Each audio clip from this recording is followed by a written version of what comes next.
Absolutely frantic scene today at Belmont Harbor. A strong gust of wind sent a baby in a stroller tumbling right into Lake Michigan. Incredible story. NBC5's Natalie Martinez spoke with a man who helped rescue that infant.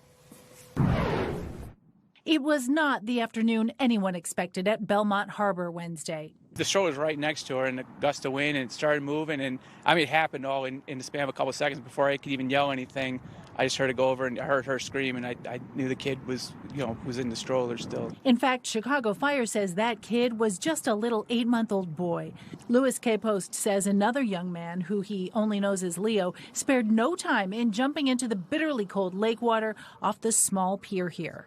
Thank God the stroller floated. I mean, because it held on long enough for Leo to jump in and get him, and so he was floating and face up. Capos says he took his jacket and used it as a lifeline. We had another passerby call 911, and then a fourth person got the life ring. The life ring was thankfully very close, unlike the time in Rogers Park in 2021. 19-year-old Miguel Cisneros died when bystanders could find no flotation devices to help him from drowning.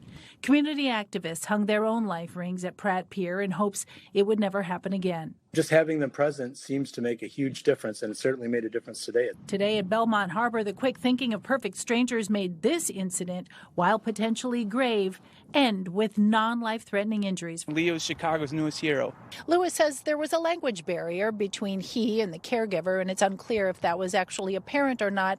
What is clear is that everyone here is just happy it ended the way it did, and everyone will be okay. At Belmont Harbor, Natalie Martinez, NBC5 News. Wow. Natalie, thank you. So many helpers out there. Yeah. Love that.